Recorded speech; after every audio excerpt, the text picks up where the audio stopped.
The Stanley Cup was in the building for Game 6. After missing the playoffs for 7 years straight, the Calgary Flames suddenly found themselves with the once-in-a-lifetime opportunity to win the Stanley Cup on home ice. Flames captain Jarome Iginla said, "We plan on being pretty desperate, being 60 minutes away from all our dreams." Twice, they came back and tied the score. Then, with 7 minutes to go in the third, the puck bounced towards the goal line. Some say it crossed the line. The broadcast crew were convinced. Replays were inconclusive. The puck dropped before the play could be reviewed. Then, the game came down to the very player that the Flames had rejected just 4 years earlier. The series itself was something of a pivotal moment. For some, it was a referendum. The Flames were just the most recent roster built around sandpaper, who ground their way to a surprise trip to the finals. The game had been trending in that direction ever since Jacques Lemaire's trap system won a Stanley Cup for New Jersey nearly 10 years earlier. Coaches don't care about entertaining fans, they're paid to win. Lax rule enforcement bolstered the systems. The Tampa Bay Lightning, on the other hand, represented youth, offense, and hope that the game would get exciting again. Their 245 goals over an 82-game schedule was nothing to write home about in the grand scheme, but was good enough for third best in the league that season. Their star players were young, fast, skilled. Their best player had been considered too small for the contemporary game. In college, Martin St. Louis had been a top player, a leader, and a champion. But at 5'9", few NHL teams showed interest. After a successful half-season with the AHL's Cleveland Lumberjacks, he drew the interest of the Calgary Flames. He was deployed with the Flames as a fourth-line energy guy. He showed enough of what the club wanted that GM Al Coates picked up his option for the following season. But when Coates was fired that summer, the Flames got cold feet when it came to St. Louis. They left him exposed in the Columbus, Minnesota expansion draft, and when he wasn't picked, the Flames bought him out. Once again, few clubs showed interest in signing him, so he tried out with the worst team in the league, the Tampa Bay Lightning, feeling they'd give him the best chance for ice time. At the time, there was no light at the end of the tunnel for the Lightning. The team had won just 55 games over the course of the previous 3 seasons. St. Louis started slow, scoring a goal and 2 assists while averaging 10 minutes of ice time in 16 games, and was in and out of the lineup. He was at a professional crossroads. That's when he made the most important and fateful decision of his professional life. He abandoned the systems his NHL coaches had taught him and decided to start trusting his instincts. That's when he came alive.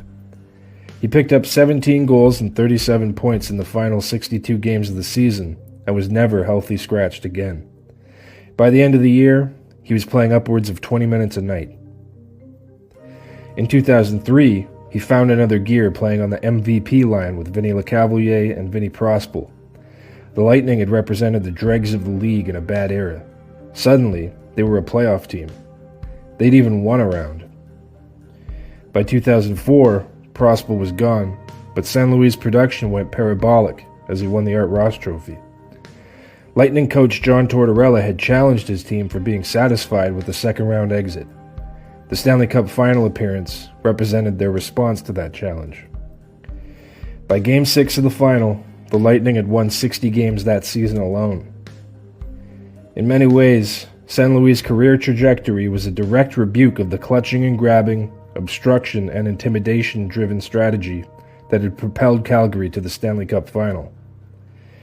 Because the NHL is a copycat league, for St. Louis and the Lightning to fall to the Flames would be a terrible blow to the speed and skill argument of the game. After Game 5, Lightning third-liner Tim Taylor got a phone call from Ray Bourque. Bourque had been Taylor's teammate with the Boston Bruins for 2 years in the late 90s. 3 years earlier, Bourque had found himself in a similar situation with the Colorado Avalanche. Down 3-2 after 5 in the Stanley Cup final, facing elimination at the hands of the New Jersey Devils, Bourque stood up in front of his teammates before the next game and delivered a speech. He was almost in tears. Lightning fourth-liner Chris Dingman had been part of that Avalanche team. He said everybody felt 5 feet taller after Bourque's speech. "We came back," Bourque told Taylor. "So can you. Use us as your inspiration." Lightning captain Dave Andreychuk was touched. He'd also been a teammate of Bourque's and, like Bourque, had never won a cup ring after a lengthy career. St. Louis was also inspired. The message carried deep meaning coming from Bourque. But in Game 6, St. Louis was struggling. His regular line mate Lecavalier hadn't been himself since taking a hard blow to the head earlier in the series. St. Louis had carried much of the load and couldn't drag it as far as he'd have wanted to. Lightning coach John Tortorella double-shifted him. Before the end of the first period, he had to take oxygen on the bench. He'd only managed 1 goal in his last 3 games, and that while playing with the fourth line. In the second period, he picked up an assist on Brad Richards' opening goal on the power play. Calgary answered, and Tampa retook the lead, then Calgary answered again. ABC considered switching the broadcast over to ESPN for breaking coverage of the death of former U.S. President Ronald Reagan, but decided not to. They wouldn't have considered switching coverage from the Super Bowl. Such was the state of the NHL product. In the third period, things were tense inside the Saddledome. The crowd anticipated a huge go-ahead goal. The Sea of Red was ready to explode in celebration. In the dying moments of a Calgary power play with about 7 minutes to go in the third, speedy Flames winger Oleg Saprykin, who'd scored the overtime winner in Game 5, made a hard break around Taylor toward the Tampa Bay net. Saprykin tried a shot from an awkward angle.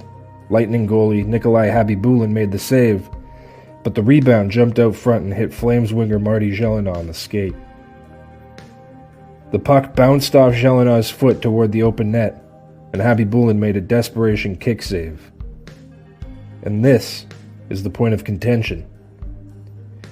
Nobody on the ice signaled for a goal. Not the referee, not the player, and not the goal judge. Play continued normally until it was whistled down half a minute later on an offside. During the broadcast, after the whistle, the replay showed that the puck might have actually crossed the goal line. One angle looked certain. Others were inconclusive. The American broadcast crew definitely thought the puck was in. "Oh my gracious," John Davidson said. "That puck is in," Bill Clement exclaimed. But none of it mattered, because the officials dropped the puck to continue play about 40 seconds later, without ever having looked at the replay. There are a couple things to consider. Each of the Flames' previous 3 playoff rounds had concluded with a Gelinas play.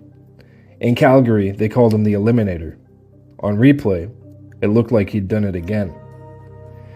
The home audience saw a white gap between the puck and the goal line. The puck was in midair and on edge, 2 variables that lent doubt to either case. Ultimately, no camera angle proved anything one way or the other. After looking at the replay, Flames coach Daryl Sutter said to himself, "No, you can't say it's a goal." That said, it was not a sudden death scenario anyway. There would still have been 7 minutes left in the game. On the surface, to fans at home, it looked as though some cosmic force had put the series-clinching goal once again in the hands, or feet, of Martin Gelinas, and some other force had intervened. Upstairs, officials never reviewed the play. NHL Director of Hockey Ops Colin Campbell said the play was reviewed post facto and was found inconclusive. During the ABC broadcast of Game 7, a computer animation tried to show that the puck hadn't crossed the goal line while in midair. It wasn't convincing. Despite the one camera angle, it's highly doubtful that a goal would have been awarded upon review. The call on the ice was no goal, and video evidence was insufficient to overturn it. Still, one can't help but wonder what might have happened if Gelinas had just raised his hand to signal a goal. The remainder of regulation settled nothing, nor did the first overtime. Outside the building, it was getting to be nighttime. The Red Mile, gathered along 17th Avenue Southwest, agonized for a satisfying conclusion. No one had gone home. The city of Calgary was 1 goal away from the greatest party it had ever seen. One quick bounce would end the series in favor of the home team. One screen, one deflection, just one more chance. On the first shift of the second overtime, something happened to unsettle matters. Flames enforcer Chris Simon tripped over towering Lightning defender Jason Cullimore and lost the puck. The puck dribbled over to Taylor near the blue line.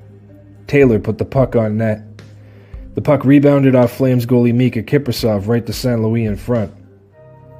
"I was just trying to put it on net," he said.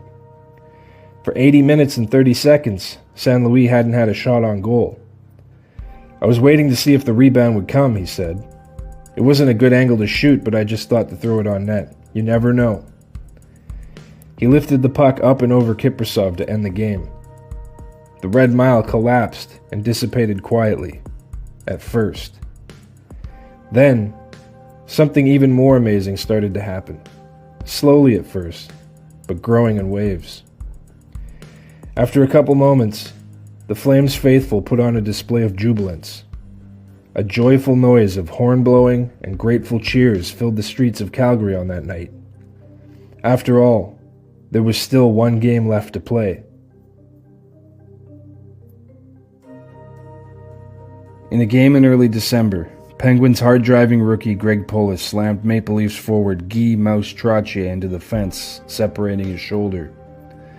Trottier was taken to Wellesley Hospital and wouldn't return for weeks. Leafs brass wasted no time. Down in Tulsa, Leafs prospects René Robert and Dennis Dupierre were on a scoring tear, but the Leafs wanted to insert a little sandpaper into the lineup. They were tired of being pushed around and needed a difference maker. Brian Spencer wasn't a big scorer, but he had intangibles. His on-ice exuberance had earned him the nickname Spinner. He was a maximum effort player. A spinner shift might result in a goal, a fight, or a change of momentum, but he would make something happen, and he wouldn't be pushed around. "He's a good guy to have around because he doesn't back down from anybody and he likes to hit," Leafs coach Johnny McClellan said. On his way out, Spencer told Oilers PR man Max Fisher, "I'm not so much excited about going to Toronto, but at least my folks can see me play on television." His father Roy had been dealing with some health issues, particularly asthma, and Brian told McClellan that seeing him on TV would give him a real lift. When he left Oklahoma, he took only a shaving kit and a topcoat with him. His first game with the big club was memorable for all the wrong reasons. It was a Leafs-Habs rivalry game, and a wild one. Various infractions, including a bench-clearing brawl, resulted in $3,100 worth of player fines.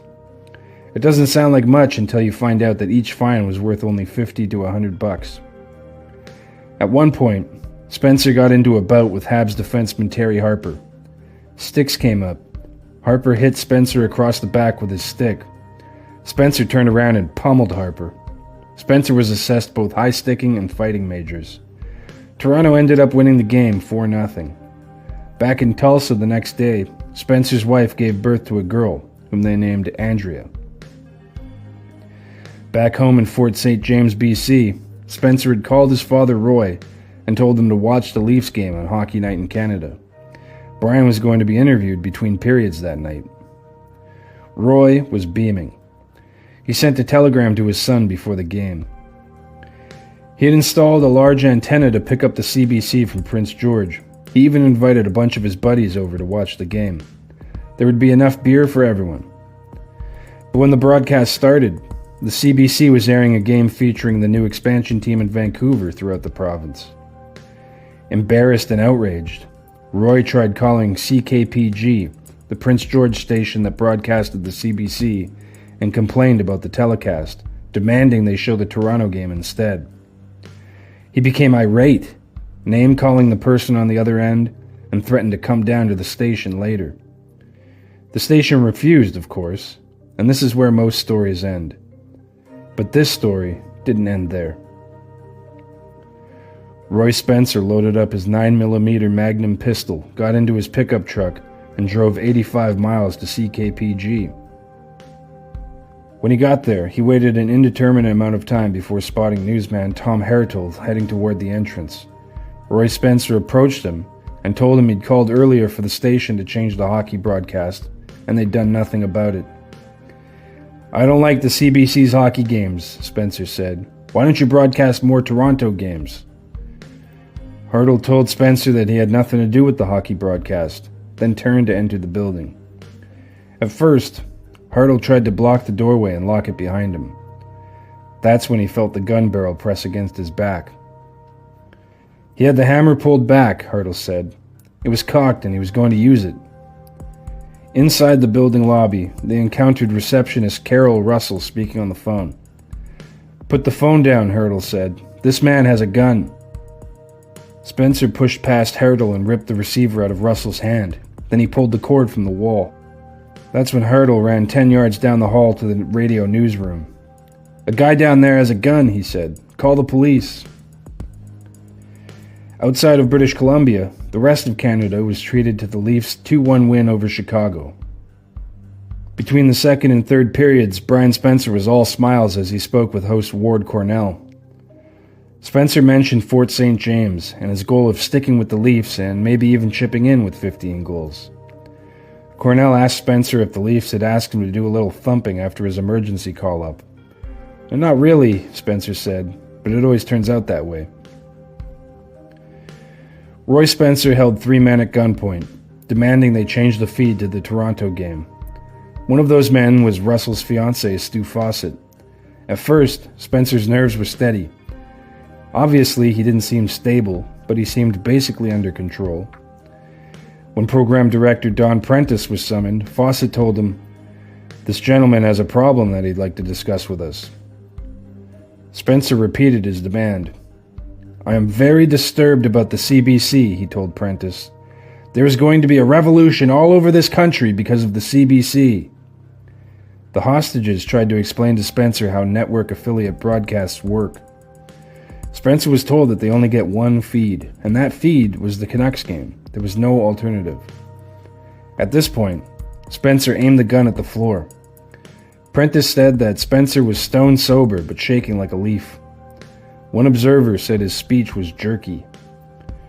Spencer lined up 8 staff members against the wall and told them, "I don't want to kill anybody. I have killed before. I killed many times in the commandos. Turn the TV off." Prentice shouted for the operator to do as he said. All around the Prince George area, TV screens went dark at 7:48 p.m. "If I can't watch it," Spencer said, "then nobody should watch hockey." But Spencer was skeptical. The monitors remained on. Prentice tried to hurriedly explain that the rest of the city had no live feed, that these were just the in-house monitors. Spencer told them, "If the station comes back on the air again, I will hold you responsible. I'm very upset about the CBC coverage." When he finally became convinced that the station was off the air, Spencer ran for the front door. The rest of the staff ran out the back door, where they were greeted by members of the Royal Canadian Mounted Police. 3 RCMP constables had entered the building, hoping to talk Spencer into surrendering. Prentice motioned to them that Spencer had gone out the front door. When they got there, they found him standing on the sidewalk. The police hollered for him to surrender and put down his gun. Spencer opened fire. He hit one constable's holster as he was trying to draw his weapon. He hit another constable in the foot. When the police returned fire, Spencer was hit twice in the left side of the chest and once in the face. He fell to the ground. When he was placed in the ambulance, he was still breathing. By the time the ambulance reached Prince George Regional Hospital, however, he was gone. By 7:54, the station was back on the air. Brian Spencer was told what happened the next morning. The Leafs played again that very night, against the new expansion club in Buffalo. Spencer was in the lineup. Leafs GM Jim Gregory approached him when he heard the news and asked him if he wanted to catch the first plane home. Spencer refused. He said, "My father wanted me to be a hockey player more than he wanted anything in the world. I think he would want me to play, and that's what I'm going to do." It was the Leafs' first ever visit to Buffalo. The Sabres were led by former Maple Leafs coach and manager Punch Imlich. The Leafs had fired Imlich in 1969 and struggled ever since. The team had not won more than 2 consecutive games since his departure. It's estimated that at least a quarter of the audience in Buffalo were Leafs fans. They chanted, "Go Leafs go," and "We want punch." Spencer fought Sabres defender Tracy Pratt and picked up a pair of helpers in the Leafs' second 4-0 victory in 3 games. Brian Spencer was named the game's 3rd star. During the eulogy at his father's funeral, Brian Spencer read the telegram Roy had sent him before the Hockey Night in Canada game. It said, "Give them hell, son. We are mighty proud." Disclaimer. The facts of this case are in doubt. Witnesses cannot be trusted, and evidence is circumstantial at best. Make sure you listen to the end of this one to draw your own conclusions. Was it luck or genius? Over the decades, rumor morphed into legend, and outsiders never came to a satisfactory conclusion on the matter. The story goes like this. As a freshman junior, Quebec Remparts center Guy Lafleur was putting up ridiculous numbers. 8 hat tricks before the end of November. By early December, he'd scored 50 in 25 games. By mid-January, he'd broken the single-season Quebec Junior A mark of 75 set by Michel Briere. 103 goals by season's end. In the playoffs, he added another 25 and 43 points in 15 games, leading the Remparts to the inaugural President's Cup as newly formed QMJHL champions. The year before, the Quebec City Junior Aces had finished dead last in the old QJAHL. The craziest part was Lafleur still wouldn't be draft eligible for another year. Here's where the legend forms like a deep ocean pearl. Montreal Canadiens GM Sam Pollock had been around some of the greatest hockey players to ever play the game, but he'd never seen such a torrid scoring pace, and he wasn't about to let it just pass him by. The Habs had won 4 of the last 5 Stanley Cups. They missed the playoffs in 1970, but they were still a great team. He had no intention of tanking, if it were even possible, but he just had to get this kid on his team. He had 1 year to do it. So he looked at the standings, and he looked at the rosters of the bottom teams, and he made a bet. Then he moved heaven and earth to make sure it paid off. The bet was that the California Golden Seals would finish the following season in last place, and therefore own the rights to pick first in the following draft. The same draft that featured Guy Lafleur as the top prospect. Pollock called Frank Selke Jr., the Seals GM, and made him an offer he just couldn't refuse. It was May 1970.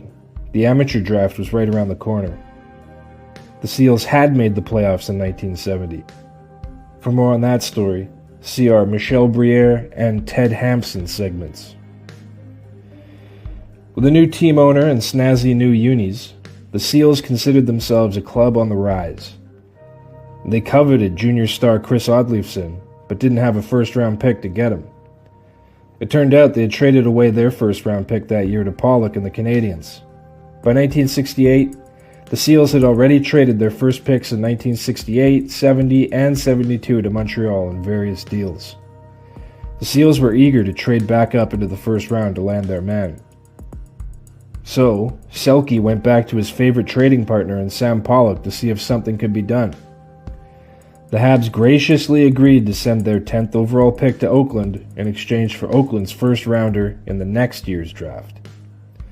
They even agreed to send over prospect Ernie Hick to reunite him with his older brother Bill, who already played for the Seals. Ernie Hick was more than just a throw-in. Though a spare part in Montreal, he was a genuine roster upgrade in Oakland. He'd had a decent run over 2 seasons in the Central and Western Pro Leagues, scoring 29 goals each year and finishing on a high in Salt Lake City with a 9-game goal streak near the end of the season. The Seals also agreed to send Francois Lacombe to Montreal so that they could expose him in the expansion draft. It was a done deal. Everybody was happy. The Seals got their man in the draft, plus another warm body to help them climb the standings the following season. The results, however, were discouraging. The Seals didn't win until game number 10, but there were signs. They might not be a playoff team in 1971, but by Christmas 1970, they were on a 4-game heater, and out of the West Division basement. Rookie Ernie Hook started coming alive too around that time, notching 6 goals and 13 points in just 7 games. Watching from on high, it was all falling apart for Sam Pollock. The Seals, bolstered by the rookie he had sent to them, were digging themselves out of last place and therefore would not secure the top pick in the draft. A month later, he did something about it. The Kings suffered through a 4-18-8 stretch and threatened to knock the Seals off their perch as the league's #1 losers. Pollock would now probably have to somehow acquire the Kings' first-round pick to guarantee that they'd pick first. The problem for Pollock was that the Kings had already traded their first-rounder in 1971 to Boston for veteran help. There was no way Harry Sinden would trade LA's first pick to Montreal for anything less than a fleecing, so he would have to come up with a creative solution. Reliable veteran center Ralph Backstrom had been an early season holdout. When he finally re-signed with Montreal, he returned to the lineup in a very limited role. When he wasn't healthy scratched, he was picking up a mere 5 points in 16 games. He was still a good player, but Montreal was too deep for him to continue in a big role there. So Pollock helped Backstrom, the Kings, and himself by sending Backstrom to LA for a token package. Backstrom instantly improved the Kings and enjoyed a career resurgence in an expanded role with the club, scoring 14 goals and 27 points in the final 33 LA games. The Kings rose in the standings while the Seals cooled off. By the end of it, the Seals were the worst team in the league by 10 points. Meanwhile, Lafleur led the Remparts to a Memorial Cup title after scoring 130 goals and 209 points in 62 games. Only days earlier, the Canadiens had won the Stanley Cup once again, the 5th time in 7 years. The title was the 10th in the career of Habs' 39-year-old captain Jean Beliveau. A little over 2 weeks later, Beliveau announced his retirement. The hockey world had converged on Queen Elizabeth Hotel in Montreal for the annual draft meeting. Belivau's news conference was an emotional one, but there was also an air of excitement. The next day, the Habs introduced their new coach, Scotty Bowman, as the draft got underway. The Habs were on the clock first, but they had already identified their man. When they announced the pick, Lafleur was nowhere to be found. Even back then, junior players would attend the draft and get started on their professional journey right away.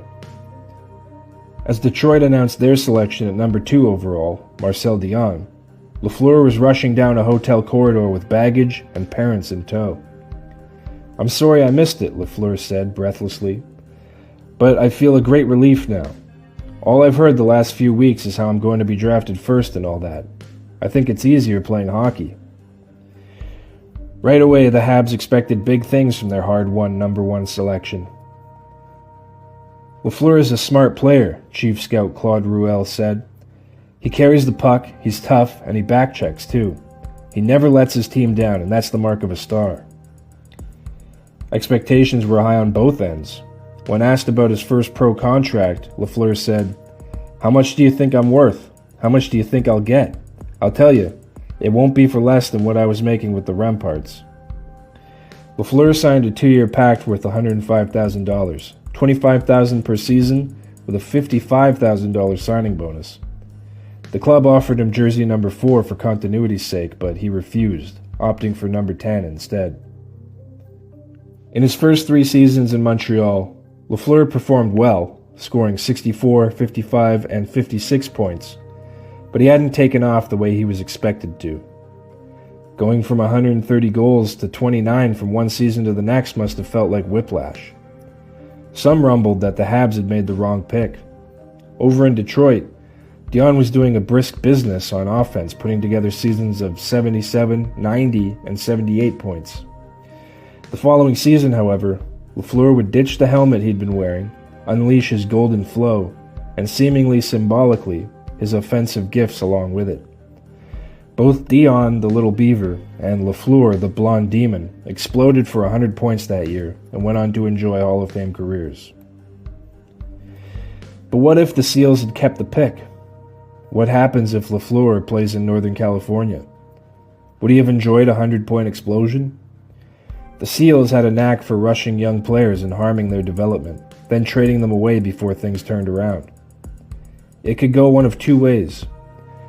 Either the team drags him down so that he never enjoys the kind of breakout he would in Montreal and eventually be traded, most likely ending up in Montreal anyway for spare parts, or he drags the team up with him.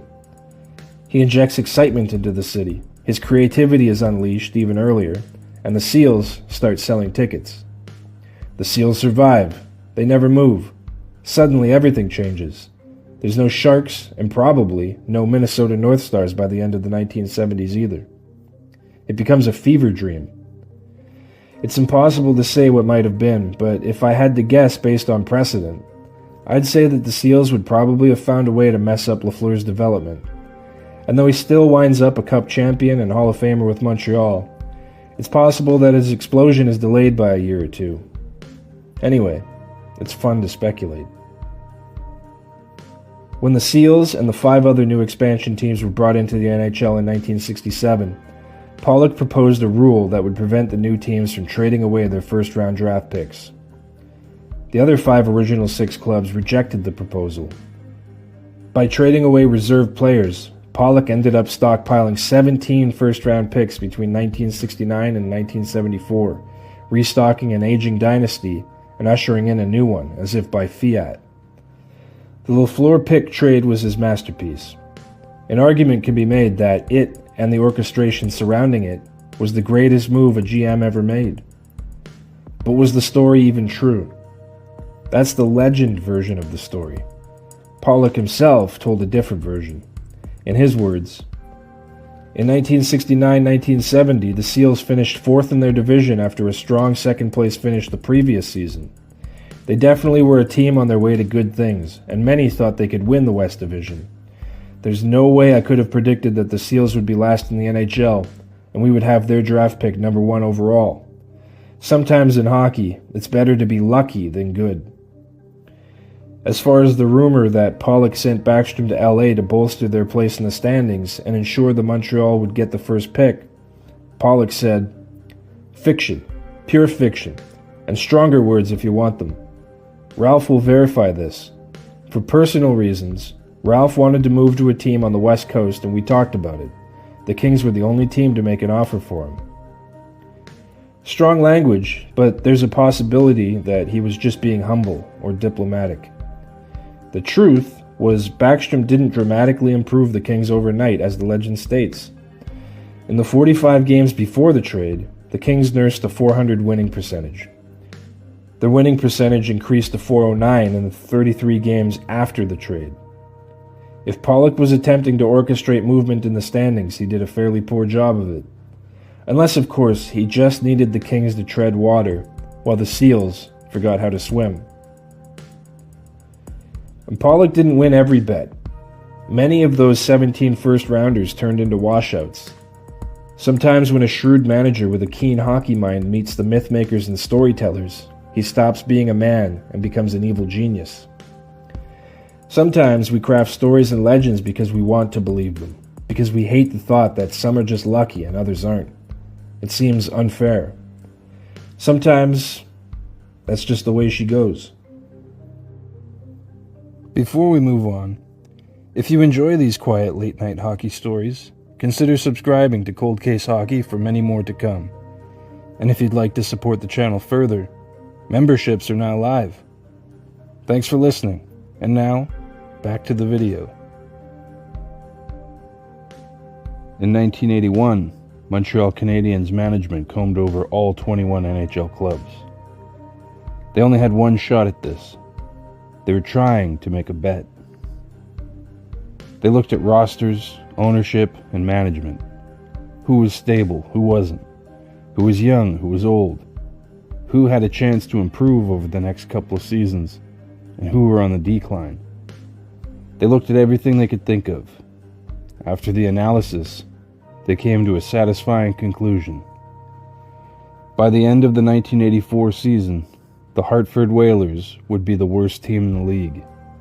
Then, the Habs targeted them. At stake were the rights to draft local phenom Mario Lemieux once he came of age. According to legend, the Habs had successfully attempted the move before, when Guy Lafleur was available. We went into that story in some detail in a previous video. Lemieux hailed from the suburb of Ville-Émard, and the Habs would be damned if they let a local get away from them. So on December 21st, the Habs traded oft-maligned center Pierre LaRouche and their first-round pick in 1984 to Hartford, for Hartford's first and second-round picks in 1984, plus an exchange of thirds in 85. LaRouche was something of an enigma. He had all the talent in the world. In juniors, he set the QMJHL single-season record with 251 points. In 1976, he became the youngest NHL player in history to score 50 goals and 100 points with Pittsburgh. But by 1979, he couldn't escape Habs coach Scotty Bowman's doghouse. He was a healthy scratch most nights, and still finished the year with 22 points in 36 games. The next season, with Bowman having shuffled off to Buffalo, LaRouche hit the 50-goal mark once again. But 1981 had been a bit of a down year, and people would understand if he needed a change of scenery. Nobody would think twice if Montreal shopped him around. With his 50-goal potential, he was certainly worth a first-rounder, right? He immediately helped in Hartford, but not enough to make the playoffs. The season after that, he ran into similar problems as he had in Montreal, and by the end of the 1983 season, the Whalers decided to cut bait. But hey, Hartford still had Montreal's first and second pick in the next draft. On a side note, if Montreal had identified Washington as the potentially worst team in the league by 1984, there's no way they would have traded Rod Langway to them. And you never know, maybe Montreal gets their man. Meanwhile, Mario developed into the best prospect since Gretzky. At 6'4", 200 pounds, his size, vision, and pinpoint accuracy with the puck were already world-class. In 1983, he scored 184 points as a 17-year-old, then added 32 points in just 12 playoff games before being eliminated by the Jacques Lemaire-coached expansion team in Longueuil. As a late birthday, he would have to stay in juniors one extra year, even though he was probably already ready to dominate the pros. Before the season started, Lemieux's agent Gus Badali promised that if he could beat Guy Lafleur's record of 130 goals in a season, he would get him a $1 million a year contract. That year, he vaporized LaRouche's record by netting 282 points and shattered Lafleur's goals record with 133. He was a grown man among boys. In the playoffs, he put up an astonishing 52 points while cruising to a league title. Oilers' brilliant director of player personnel Barry Fraser said, "Mario Lemieux is the most talented player in the draft by a mile." Detroit GM Jimmy DeVellino echoed the sentiment. "There's no question about it, he's the number one ranked player." "It's an opportunity that arrives maybe once every 10 years, Nordique's president Marcel Aubut said. "Our scouts are unanimous that he's the closest thing to Gretzky. I would compare him to Gretzky," Penguins Quebec scout Albert Mandanici said, "but Gretzky is probably faster." Now, because of the promise his agent had made him, he expected to get paid better than Gretzky. Hartford finished fifth from last in the standings that year. The Habs had airballed on their bet. The Canadiens weren't the only team that had seen Mario coming. After nearly eliminating the Islanders in the first round of the 82 playoffs, the Penguins had plummeted down the standings. For more on that story, see our previous video. Attendance cratered from an already paltry 11,000 to 8,000 a game. The Penguins were in a precarious financial situation. The team had already declared bankruptcy once in 1975. Their new owner, Ed DeBartolo Jr., couldn't absorb losses forever. Buzz about the team moving to Hamilton, Ontario was getting too loud to ignore. One of the reasons things were so bad was that GM Baz Bastian had a habit of selling first-round picks. The Penguins had been a middling team at best, while trading away their first-round picks in the 77, 78, 79, and 81 drafts. If Montreal had identified Pittsburgh as the worst team by 1984, they could easily have acquired the pick. But nobody could have seen just how far the team would fall in 1981. In March of 1983, Bastian lost his life in a car accident, and coach Eddie Johnston was promoted to GM. By pure chance, the Penguins still held their 1984 first. Lemieux represented a light at the end of the tunnel.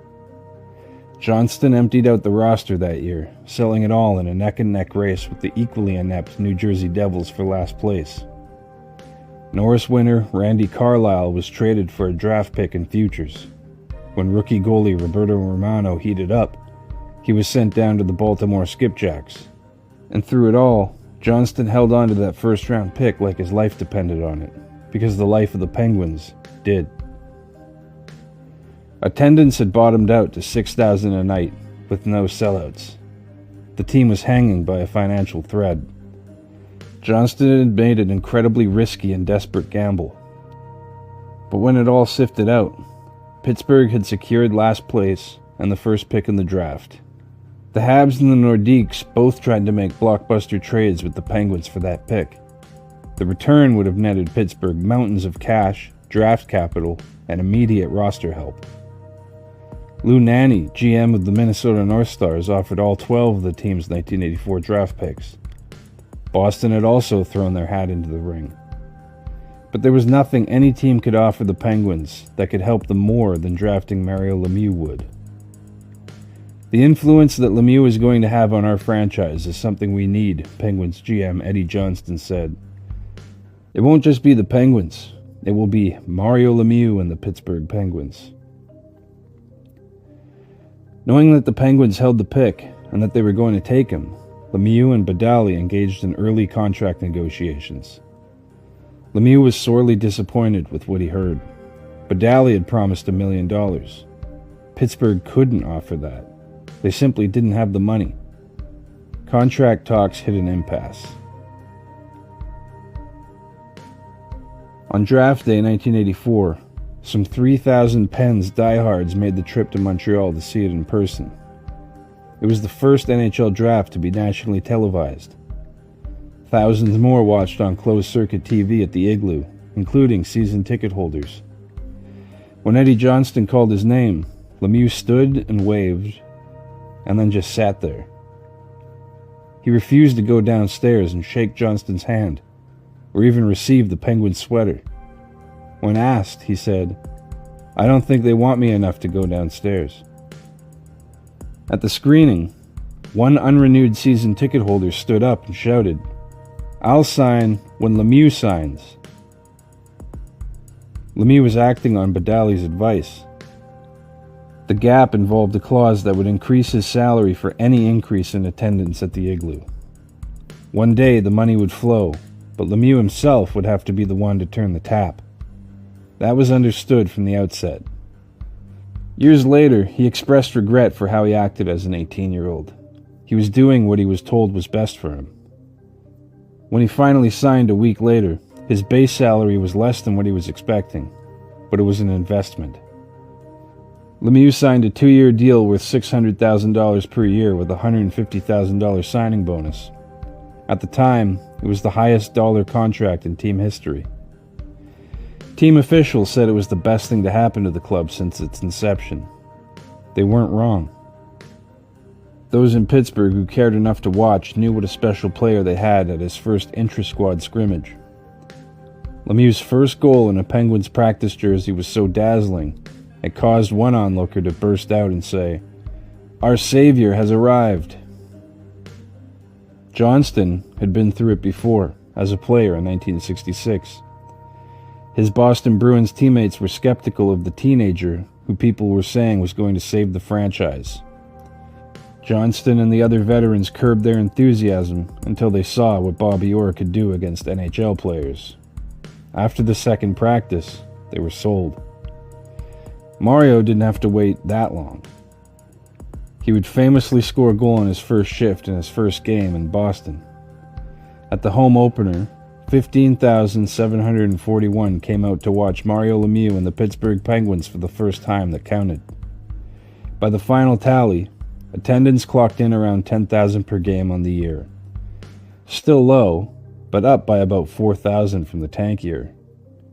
Attendance would increase year over year until the limited capacity Civic Center was filled with over 15,000 souls routinely. The tap was officially running.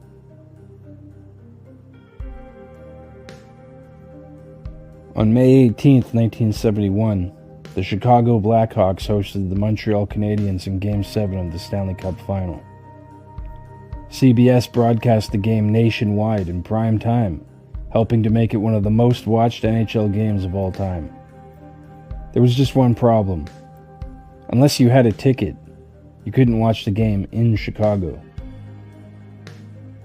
Hawks owner Bill Wirtz owned 5 movie theaters around town. Wirtz opened the doors to all of them with a closed-circuit feed of the game, for a price. If that wasn't to your liking, there were also 250 private rooms at the Bismarck Hotel. 5 to a room to watch the game on TV would set you back $30. 10 to a room would cost you $50. Unsurprisingly, every available seat, room, or ticket was sold out everywhere. Everybody else in Chicago who wanted to watch the game had one other option: leave town. 20 years earlier, Hawks president Bill Tobin had cried foul. Ticket sales were dying, and Tobin identified television as the main culprit in the demise. When polled, fans insisted that years of poor play and the Hawks being a doormat team was the prime suspect. Though, in all honesty, they offered, being able to watch the games for free on television didn't hurt. Still, there was nothing like attending a live game. Fans promised they'd turn out more if they had real hope the home team would win. But only a little over 4,000 turned out to watch a 3-1 loss to the Maple Leafs on a Thursday night in early November. The sparse crowd looked even more pitiful because Chicago Stadium could accommodate 20,000. The Blackhawks were late to set up a solid farm system and often had to sell prospects for immediate help, and the help rarely worked out. To make matters worse, there were an estimated 860,000 television sets in Chicago. Sunday nights, game time, there were between 1 and 1.5 million people at home watching TV.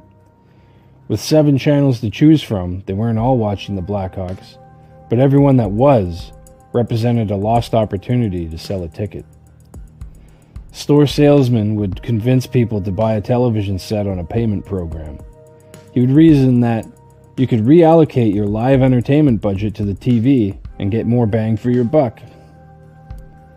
There was nothing like watching a live game at the Madhouse on Madison, but when the house was no longer mad, it was really just a house. At least at your own house, you could change the channel when the Hawks were getting trampled. Arthur Wirtz took over as president of the tribe in 1954.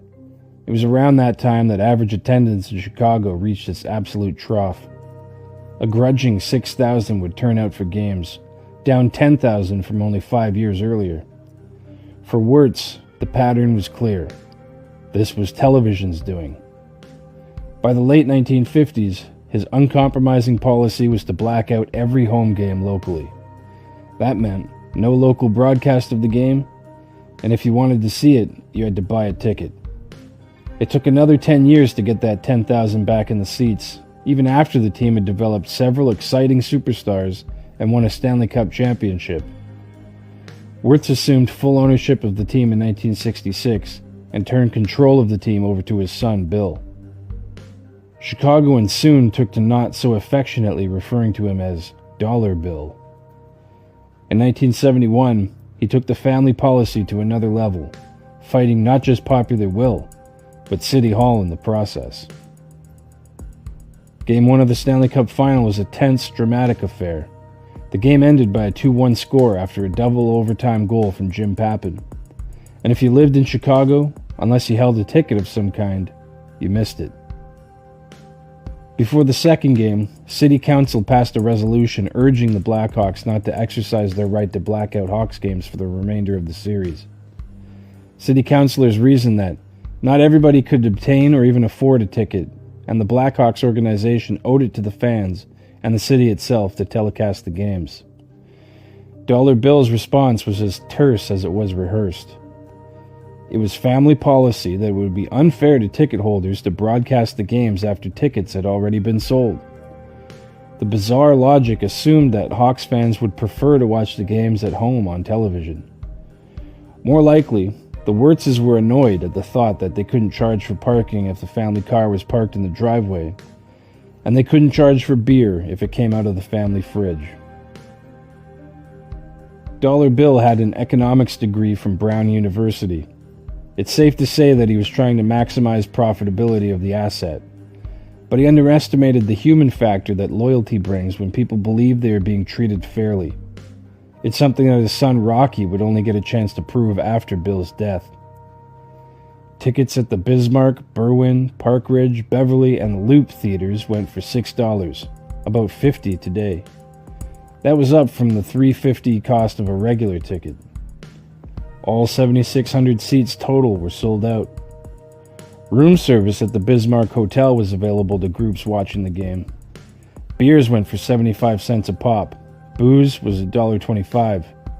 So was a cheese sandwich. If you wanted to put ham on it, it would cost you another quarter. Roast beef, another quarter on top of that. If you couldn't get in, there were still 3 options. You could pay a heavy fee for one of the 3 cable channels, you could listen to the game on the radio, or you could drive 75 miles out of town and watch it in Milwaukee or somewhere else. And don't worry, they sold Wirtz distributed alcohol at the Milwaukee bars too. Game 7 was a classic, though a painful memory for ticket holders. The Hawks had gone up 2-0 on the Habs until a center ice slapper from Jacques Lemaire fooled Tony Esposito and changed the momentum of the game. The Habs pounced to a 3-2 lead early in the third and held on for the win. They were the only city to suffer a Game 7 Stanley Cup final loss on home ice until Vancouver did it in 2011. Chicago didn't riot, though. Because of the post-war trough, the Wirtzes tried their best to insulate the business from a bad product. In the dollar bill Wirtz era, season ticket holders were treated well in captivity, but didn't reproduce. You have to get the word out, and the best way to do that is by broadcasting the games on TV. Wirtz was aware of the need for publicity. In 1989, with his team setting the NHL on fire, he unironically complained that other local teams like the Bulls and Bears were getting great media coverage. Sportscasters on the nightly news would show clips and interviews or quotes with players from those teams, then rattle off the scores of games of seeming lesser importance, the Hawks among them. The stance is almost Shakespearean in its double-mindedness. In 1992, he made a concession. He tried to create a cable package called Hawks Vision that failed spectacularly after 1 year. Bill Wirtz died of cancer at the age of 77 on September 26, 2007. A little over a week later, before the regular season home opener, the Wirtz family held a public memorial for Bill. The fans booed during GM Dale Talon's eulogy. They booed during the moment of silence. They booed and jeered loudly and openly, even in front of his mourning family. Under Bill Wirtz's over 40 years of leadership, the Hawks enjoyed many great seasons, but never one that ended with a Stanley Cup celebration. His son Rocky, Arthur's grandson, took over the team. Before his death, Bill legally fought Arthur's succession plan by trying to have his other son Peter take over the team. It didn't work. Rocky lifted the blackout. A new generation discovered the game and retreated to arguably the best Hawks team ever. Within 3 years, they were champions. During that time frame, season ticket package sales tripled. The last year that Bill ran the team, average attendance was around 12,000. 2 years later, it had increased by 10,000, again with no blackout in place. Both long-suffering and new fans eventually watched them lift 3 Stanley Cups, either from the confines of the United Center or from the comfort of their own living rooms. When the WHA merged with the NHL in 1979, 2 WHA clubs were left out of the deal. One of them was the Birmingham Bulls. Bulls executive Gilles Léger wasn't out of a job for long. he was hired by the Quebec Nordiques, one of the merging clubs, to serve as Director of Player Development. It was an inspired choice. The Nordiques wanted to build a team that could challenge their cross-provincial rivals, the Montreal Canadiens, for talent. But outside the draft, their prospects of being able to do so were thin. Leger had a knack for attracting great, even Hall of Fame talents in a saturated market, and didn't let any obstacle, legal or otherwise, stand in his way. 5 years earlier, Leger had orchestrated the first, and to date most successful defection of a communist-trained player. And not just any player. Václav Nedomansky was a star for the Czechoslovakia national team. The particulars of how Leger brought Nedomansky over to North America were treated like state secrets, because they essentially were. Like a hockey Woodward and Bernstein, rumors hinted at payoffs, midnight meetings in the dark, wiretaps, and a shadowy broker known only as 007. The Great Escape took place in Switzerland, while Big Ned was on a scheduled vacation, with no one from the party watching over his shoulder. The next potential defector would face a tougher road. Leger had identified his next communist target by as early as November 1976. By the time he ganged up with the Nordiques, he'd had over 2.5 years to plan the hockey heist of the century. At the 1980 Olympic Games at Lake Placid, Nordiques brass couldn't get within 100 feet of the Stastnys. Leger had begun his cloak and dagger operation in earnest after being hired by the Nordiques. Internally, it was called the European Project. He kicked tires on the Stastnys at every international tournament. Czech authorities were aware of him, and weary, but they didn't know about Agent 007. 3 of the 4 Stastny brothers were participating for Team Czechoslovakia: Marian, Peter, and Anton. Peter in particular was a special talent. He'd been earmarked as a future world-class superstar since his coming-out party as a 19-year-old at the 1976 World Championships. The brothers insisted that Marian was the best of them. He was the one they'd have to leave behind. The trio scored 16 goals and 33 points in 6 games during the Olympics. Czechoslovak athletes at the Olympics were under heavy guard. Leger managed to send an intermediary through to dangle the prospect of freedom to the Stastnys. The Stastny brothers had never agreed with the regime. The 2 eldest brothers, Vladimir and Marian, had actually risked their lives to protest in 1968, while tanks still rolled through the streets. Young Peter told his father that he'd be out there too if given the chance. He dreamed of living and playing abroad. While traveling with the national team, he would sneak issues of the hockey news back home.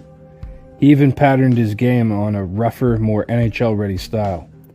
But the prospect of leaving wasn't as simple as it sounded. Even if one managed to evade watchful authorities, there was a real cost of escape back home for those left behind. Family would be punished in their place. Because of this real associated cost, none of the brothers were ready to just drop everything and go. At least, not yet. Peter's wife, Darina, was pregnant. He hated the thought of his child being brought up in a system ran by the communists. The thought that the family values and ideas he would teach the child would be warped and undermined by the government was sickening. The call came from a post office payphone in Innsbruck, Austria. The 2 youngest brothers, Peter and Anton, were on vacation there. They were interested in coming to Canada. Within hours of the call, Leger and Nordiques president Marcel Aubu were on a plane for Austria. Marian was with the brothers, but he wasn't ready to leave. On top of being a hockey star, he was also a successful lawyer and the most fluent of the brothers in English. The 5 men engaged in an impromptu contract negotiation. Considering the cost of what they were about to do, Peter and Anton didn't come cheap. Marian looked over the agreement and approved it. It would cost the Nordiques nearly $500,000 a year, but when the meeting was over, they had 2 Stastnys on the books. Aubu told Marian that he was more than welcome to join his brothers, but he refused. If it were at all possible, he would wait for official approval to join the club. The mechanics of the plan were elaborate. As the Czechoslovak team boarded the team bus to leave Innsbruck, Anton, Peter, and Darina would walk past it and into two idling vehicles. The brothers would be driven to Vienna in a red Mercedes by Obu and Leger. Darina would go with the mysterious Mr. 007.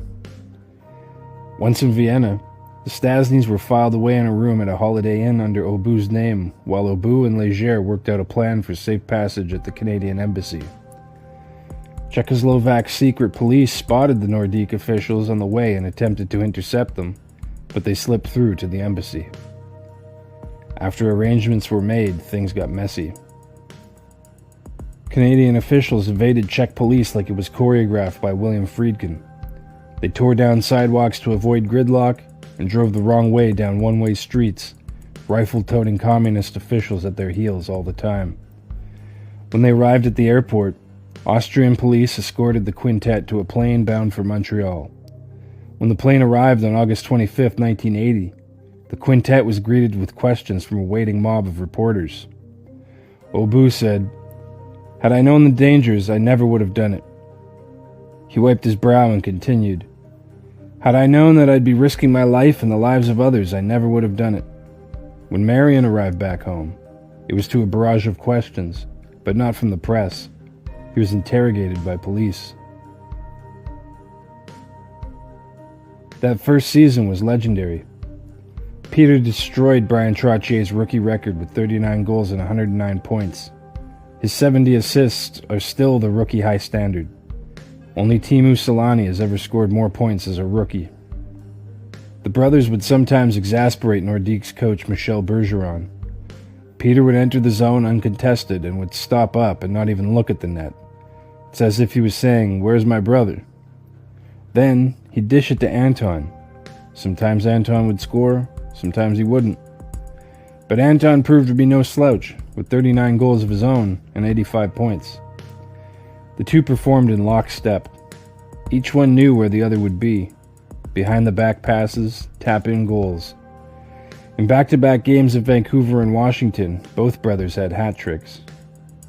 Quebec improved by 17 points in the standings and made the NHL playoffs for the first time. Back home, however, the atmosphere was far less celebratory. Brother Marion had been suspended for the year by the Czech Hockey Federation. No explanation was given, none was needed. To add insult to injury, he was disbarred from continuing his legal practice. The Stasny's patriarch, Stanislav, meanwhile, had it just as bad. Overnight, he'd lost his inventory management job with the state-run company he worked at. The remaining family members were subjected to intense surveillance and interrogation. At one point early on, Marion received a phone call from the police asking if he desired to leave the country. He replied that, yes, of course he'd like to join his brothers in Canada, but he maintained that he intended to leave lawfully and with state approval. The voice on the other end told him he would be permitted to leave in a month or two. A month or two passed with no follow-up. Lifelong friends snubbed him. In desperation, Marion reached out to President Gustav Husak himself but received no reply. That was the final straw. He decided to make contact with the Nordiques. The club got the message and sent him cash via back channels. He started formulating a plan of his own. He would travel to Yugoslavia through Hungary, then break away via Austria and wing it from there. Knowing he was being tailed by Czech police, he decided to try a few dry runs to see how far he could get. He requested a day pass to Hungary for a picnic and a swim by the lake, and to his shock, he was granted it. Then he tried it again and again. No problem. Meanwhile, he was forced to publicly denounce his brothers. News filtered in that Peter had won the Calder Trophy as the NHL's top rookie. The promise of real success awaited him overseas. The next day trip would be the real deal. After obtaining another legal day pass, Marion loaded up his wife and 3 children into the family car and headed for Hungary. But this time, they would not be stopping by the lake. Marion drove straight through Hungary to the border of Yugoslavia. There, they were sure to face an intense interrogation. Much of the money the Nordiques had sent was used to obtain illegal papers. The children hadn't been informed of the plan. At the border, the customs agent eyed the papers with seemingly intense scrutiny. The children started asking naive questions from the back seat. "Where are we going? Why are we going to Yugoslavia?" Marion's wife, Eva, did what she could to cover. Marion tightened his grip on the steering wheel. When the agent stamped his approval across the papers, it must have been a tremendous relief. But the Stastnys weren't in the clear just yet. After spending the night in Zagreb, Marion went to the Austrian consulate and applied for a 14-day visa to Vienna. He was refused. They were allowed a 3-day visa instead. That meant the clock was ticking. An overstay would alert authorities and the plan would be nixed. Marion and his family would be watched all the closer, and an opportunity this good would probably never present itself again. Obu and Leger had been monitoring the situation. They sensed a real danger that the Austrian authorities would turn in the Stastnys to the Czechoslovak government. They sent an urgent appeal to Canadian immigration officials to allow the Stastnys to enter Canada. When they were approved, Obu and Leger boarded a plane to Vienna immediately and escorted the family to their new adopted homeland. On the ice, and safely in the blue sweater with the fleur-de-lis patches, Marion was just as good as his younger brothers. The year off had dulled his instincts slightly, and he, like his brothers before him, had to adjust to the extensive travel and lengthy schedule. But his first year in Quebec City, he scored 35 goals and 89 points. The trio played together as a unit, in lockstep. The Stastnys made the Nordiques into contenders. The club improved in the standings again, this time by only 4 points. However, they came alive during the playoffs, dispatching their rival Habs in the first round and the Bruins in the second to make it all the way to the Wales Conference Finals. They would lose to the Islanders in that matchup. Peter would eventually wind up in hockey's Hall of Fame and famously finish second in scoring throughout the decade of the 80s to Wayne Gretzky.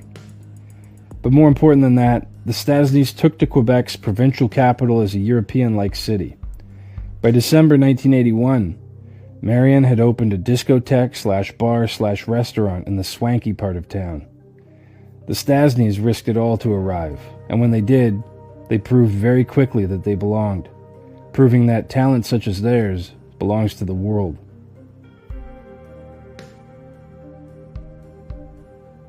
The Rocket was his idol. Growing up in Montreal in the late 50s and early 60s, how could he not be? But unlike thousands of other youngsters who idolized Rocket Richard, Mike Bossy was able to live up to his idol's scoring prowess. Even when he was little, every chance he got, he'd hit the backyard rink and practice. He scored 23 goals in his first ever Mites game. By 12 years old, his scoring abilities got him inducted into the Minor Hockey Hall of Fame. While other kids were wondering about what they might be when they grow up, Bossy was preparing for a life of NHL stardom. Ultimately, as an NHL pro, he fulfilled his early promise and shattered every mark held by Rocket Richard. When he is discussed today, which is all too rare, he's mentioned as one of, if not the greatest pure goal scorer the league has ever seen. So then, why on earth did 12 teams pass on him at the draft table, including his hometown Canadiens? Just days after his 16th birthday, Bossy broke the Montreal Metro Junior B scoring record by getting his 102nd point. He finished the year with 58 goals and 122 points. His midget AA team in Laval finished with 342 goals in the 44-game tour, 7.78 per game, 73 more than the next team. When the Metro League season wrapped up, he'd earned a look at the next level, in Junior A. In his first game there, he scored on a breakaway. From that day, he was sure he was good enough to play pro. The following season, he would join the Junior A Laval National full-time. Bossy could realistically see himself getting 35 goals and 70 points his first year with the big team. The club's fortunes in the standings waxed and waned. Embattled starting netminder Bob Sauvé would be hung out to dry most nights, and had to fight his way down to a 5.65 goals against average. But rookie Mike Bossy kept getting scoring chances and kept burying them. He surprised even himself. "I thought the league would be a little tougher," he said. "It's tough enough. It's just that I didn't think I'd get as many good chances." He finished the year with 118 points, 30 more than the next best points producer on the team. But his 70 goals were extraordinary for a player in his 17-year-old season. Laval made the playoffs that year. Bossy kept them in it on many nights, and won team MVP honors as well as the QMJHL's top rookie award. They even scored an upset in the first round, but bowed out to the powerhouse Quebec Remparts in the semis. They were the kind of team that won when it shouldn't and didn't when it should. They kept things light in the locker room, even when they were losing, much to the consternation of their coach, Claude Labossiere. But instead of confusing Bossy's game with systems and structure, Labossiere just let him play. "Every game he makes a move you've never seen before," he said of Bossy. According to Bossy, he spent his ice time roaming around looking for openings. "I'm not the type who stands in front of the net." In 1977, junior players were eligible for the NHL amateur draft at 20 years old. After 4 seasons, he had a body of work. He'd never failed to hit the 70-goal mark, averaging 77 a year. He'd accrued more than 300 goals and over 500 points in his junior career. Before the draft, Bossy was confident. He was on a short list of prospects the Montreal Canadiens coveted. Scouts considered him a natural scorer. They said he had a good, quick shot, but the lack of team success hurt him in the eyes of some. Still, he was expected to go early in the first round. It didn't matter who picked him. He was confident in his abilities. Even if the powerhouse Habs picked him, he felt he could make the team right away. If some team wanted to send him to the minors for a year or two, that was fine too. He'd been learning the game almost his whole life, and another couple years' worth of lessons wouldn't kill him. He had a couple knocks against him, though. The more Bossy scored, the more high sticks and questionable hits were thrown his way. That was fine. It was his perceived passivity that bothered certain onlookers. Despite his scoring success, Bossy summed up his QMJHL experience in one word: hell. His first 2 years of Junior A just happened to coincide with the Broad Street Bullies' back-to-back Stanley Cups, and the message was clear. Intimidation works. As a gifted goal scorer, Bossy was a major target for abuse. He was jumped from behind, sucker punched, and knocked out by blindside hits. He suffered more than one concussion before he even knew what a concussion was. But Bossy didn't respond in kind. Some read it as a lack of interest or intensity. These people missed the big picture. Bossy responded on the score sheet. Some scouts would simply write him off as, quote, not physical. The other knock against him was that he couldn't backcheck. Most times, his scoring negated defensive play, but the next level would most likely be a different story. He was seen as one-dimensional. Even Bossy himself later admitted he was a lazy player in juniors. One scout who watched him quite a bit was sold on his talent alone. His name was Harry Saraceno, the Quebec scout for the New York Islanders. On June 14, 1977, the day of the draft, Bossy sat in his lawyer's office staring at the phone. It wasn't ringing. With the first pick in the draft, Detroit picked Dale McCourt, who had been voted Outstanding Junior Player of the Year, so that was a natural. Then Colorado picked Barry Beck, who was tough as nails and Memorial Cup MVP. Washington and Vancouver picked Robert Picard and Jerry Gillis, two of only 3 Quebec juniors rated higher than Bossy. Now came the interesting part. He was officially within range and could be selected at any time. That's when the phone rang. The Cleveland Barons wanted to know how much it would take to sign Bossy. Bossy's agent Pierre Lacroix did the talking. He was looking for $100,000 a year for 3 years, plus a $100,000 signing bonus. The Barons ended the call and took highly touted Western junior Mike Crombeen instead. Arguably, a better organization would have just taken the player and worried about signing him later. Anyway, Chicago, Minnesota, and St. Louis all coveted defenders. The Rangers took Lucien Deblois, who was the last Quebec player ranked higher than Bossy. The 10th pick went to Montreal. Now here was an exciting moment. A chance to return home and don the same sweater Rocket Richard once wore. It almost seemed too good to be true. It was. Instead of Montreal selecting the hometown kid with the English name, they selected a Toronto kid with a French-sounding name, Mark Napier. Montreal were in win-now mode, having won the two most recent Stanley Cups, emphasizing speed and skill in the process. Bossy seemed like a natural fit, but there were two other important factors working against him.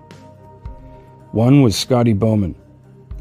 It's unlikely Bossy would have found favor on a Scotty Bowman-coached team, having little defensive awareness. Even if he did, he most likely would have occupied a similar space to Pierre LaRouche, in the press box or the doghouse. Second, Mark Napier had already been a pro for 2 years in the WHA. Not only that, he'd been a great one, scoring over 100 goals, including 60 in the most recent season. Toronto, the Rangers, and the Sabres had the next 4 picks. The Maple Leafs were worried that Bossy would hold out for more money and end up bolting for the WHA. The Rangers had the 13th pick. They wanted a right wing. GM John Ferguson was interested in Bossy. Scout Tommy Savage talked him out of it. "He's too skinny," Savage said. "He won't fight. They'll chase him out of the league." The New York Islanders had finished their 5th season as the 4th best team overall, but one knock against them was goal scoring. They just didn't have that home run hitter in the lineup. A player like that could potentially put them over the top. Islanders GM Bill Torrey had already tried and failed to move up in the draft. There were still 2 prospects available that the team had their eye on. One was Bossy, the other was Dwight Foster. Foster was the leading scorer of the much tougher OHA. With only one more pick in front of them, the Islanders were guaranteed to get one of their preferred targets.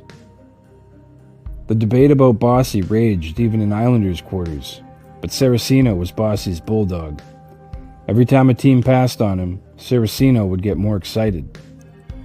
Buffalo also wanted a right wing. They chose Rick Sealing. Now the Islanders were on the clock. Bowtie Bill called a huddle. Saraceno almost had a heart attack. Foster had his merits. He was big and could play physical. He also played a heads-up 2-way game. In Bossy's own words, Foster was a typical gritty Islanders-type forward. I was not. Isles' chief scout Jimmy DeVellino described both players to Torrey, Coach Al Arbour, and the other scouts. DeVellino thought Bossy could turn out to be a really good power play player. Coach Al Arbour simplified matters. "If you can assure me that Bossy isn't scared, then take him. You get him, and I'll teach him defense." Moments later, the phone rang again in Montreal. Bossy's lawyer answered, then handed the phone to Mike with a big smile on his face. "Congratulations," Torrey said on the other end. "The Islanders got you." It was the most wildly exhilarating moment of his young life. What he had waited so many years for had finally arrived. When speaking to the media, DeVellino summed up the pick simply. "You people are always saying we need more scoring." Torrey wasn't worried about the knocks on Bossy. If he didn't have some flaws, he wouldn't be sitting there 15th. He's one of the best scorers in junior hockey, and we can use a strong goal scorer. Bossy was surprised he was still available at number 15, and knew it was because of his lack of defensive awareness. It hurt his pride to be taken so low in the draft, but in some strange way, it was arguably necessary for him to succeed the way he did at the NHL level. After being passed on 14 times, he dedicated himself to learning defense.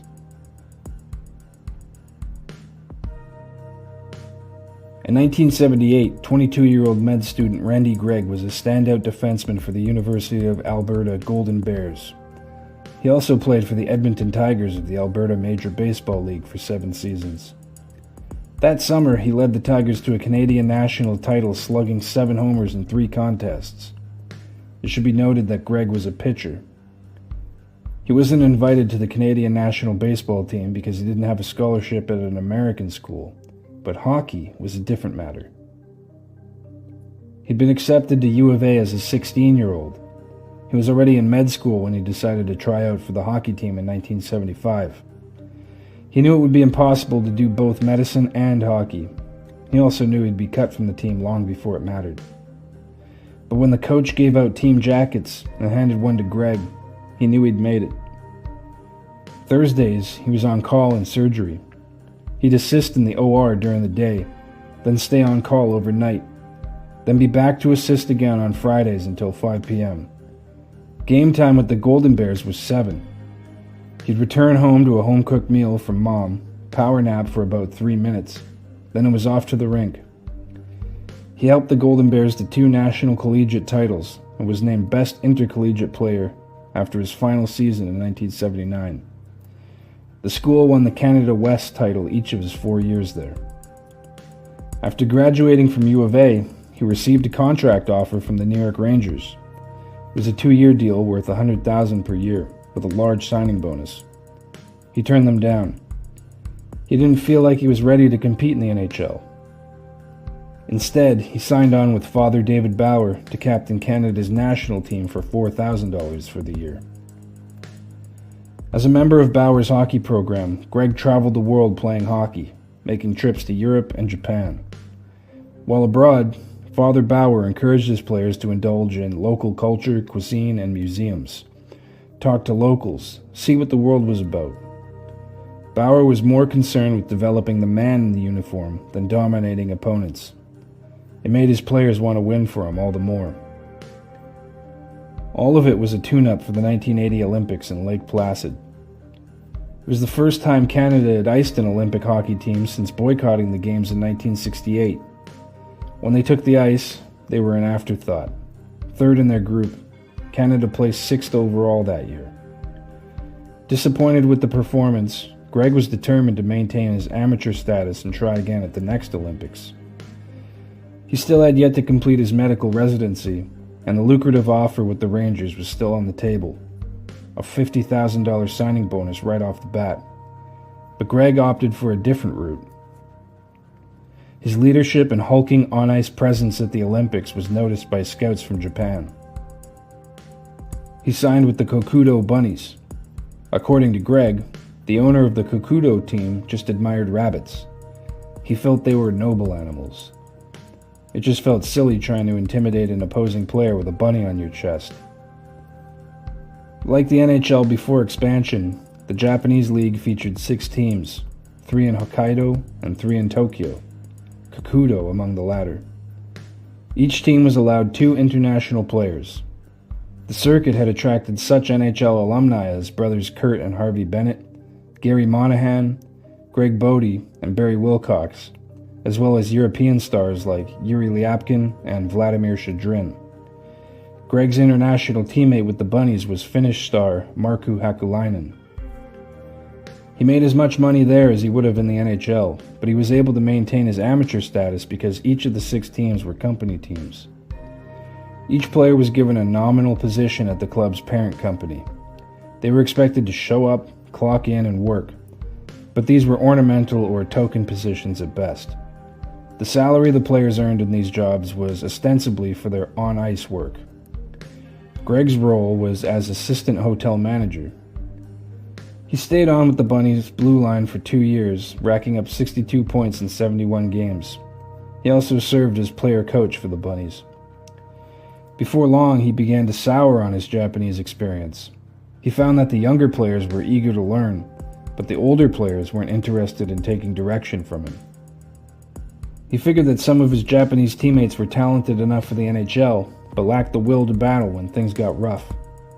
Japanese hockey involved a lot of fast skating but not much truculence. Gregg started to worry that he was developing bad habits there.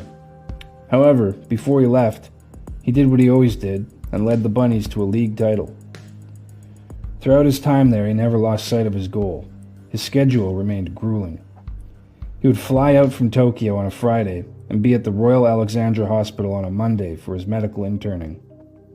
By combining the Bunnies' truncated schedule with busy summers back home, he completed his internship, making him a full-fledged doctor. Next, he would put his residency aside to sow his wild pro hockey oats. While in Japan, the Canadian Olympic team was restructured. Father Bauer was out as head of the team. Dave King was in. When that happened, Gregg's passion for the national cause waned. Sensing his window to compete at the highest level closing, Gregg signed with Glenn Sather and his hometown Oilers. Sather had actually flown out to Japan to meet with Gregg at one point, but they missed each other due to scheduling conflicts. The Rangers and Flames offers were bigger, but Gregg had been an Oilers fan from their WHA days. He also remembered the gesture that Sather was willing to fly out to meet him. In fact, he even took a pay cut from what he was making in Japan to join the Oilers. Originally, he intended to play 2 years in the NHL. He figured it would be satisfactory enough to figure out if he had what it took to compete against the best. He ended up signing a 4-year pact. He shocked Sather by giving the Oilers an option to terminate the deal after 1 year. But hockey wasn't Gregg's only option. He could probably make more money as a physician. Who was the first player to retire as a Vegas Golden Knight? Here's a hint. Before the 2017 expansion draft, the Golden Knights had already chosen their number 1 center. At 30 years old, he was in his prime, though he had never played an NHL game. They signed him to a 2-year, $9 million deal and built their offense around him. But within weeks, it was over. His name was Vadim Shipachyov. Thanks to favorable expansion rules, the Golden Knights had more NHL caliber players than they were allowed to keep. The league limit was 23. Vegas kept 26. So they used a loophole. No, it wasn't LTIR. 3 players, Alex Tuch, Shea Theodore, and Shipachyov, could be sent to the minors without having to go through waivers. Vegas general manager George McPhee figured it would take about a month to sort out the roster issues, and Shipachyov would have a regular spot in the lineup after that. On paper, the players were assigned to the AHL. In reality, they were still with the team. But the assignment meant he couldn't play. Shipachyov didn't understand. McPhee explained the situation again. It wasn't an ability issue, it was a math issue. It didn't make sense. He was the most skilled player on the team, but he sat anyway. When he finally got into a game, he played a little over 10 minutes, but beat Tuukka Rask for the game winner. Over the next 2 games, he also played around 10 minutes. Nearly a month had gone by, and the roster issues were nowhere near sorting themselves out. Shipachyov hadn't played poorly, but McPhee and head coach Gerard Gallant wanted to send him down to the Wolves to get him more ice time and better acclimatize to North American ice, style of play, and lifestyle. He let McPhee know he was unhappy, but he went. He was expected to be back with the Knights before long. He made 1 practice, then left the Wolves. Off the ice, he and his wife had a hard time adjusting. He complained about indoor smoking in the casinos. He wasn't a gambler, and so the city offered him little to do. To make matters worse, he and his wife had very limited English. When he left for Chicago, she was all alone in an unfamiliar culture, unable to communicate with anyone, stuck in a hostile desert climate. Even grocery shopping was a baffling ordeal. Being separated was never part of the plan. McPhee, meanwhile, worked the phones looking to deal him away. Nothing materialized. But none of this was part of the plan. The Knights had signed him to be their number 1 center. Every preseason projection had him penciled in. He was the highest paid center on the team, and the most skilled. He signed to play that role. be with the team all season, play top minutes, and prove himself against the best competition. The Knights hadn't delivered on their promises and used rule loopholes as the reason. But still, he had been willing to go along with their new plans. When he left the team, he did it for her. The Golden Knights suspended him. A couple weeks later, he took a page from Ilya Kovalchuk's playbook and retired from the NHL so he could return to Russia and continue playing. When he left, he had to pay back all but $48,000 of his $2 million signing bonus. Today, he is often seen as a villain in Las Vegas.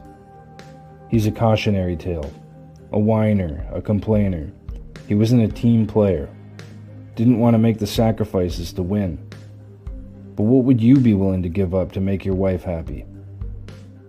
He finished the 2018 season with SKA St. Petersburg, the same club he'd won 2 KHL titles with. He then moved on to Moscow Dynamo, where he led the KHL in scoring 3 years running. He will remain one of the biggest question marks in Golden Knights history. What if it had worked out?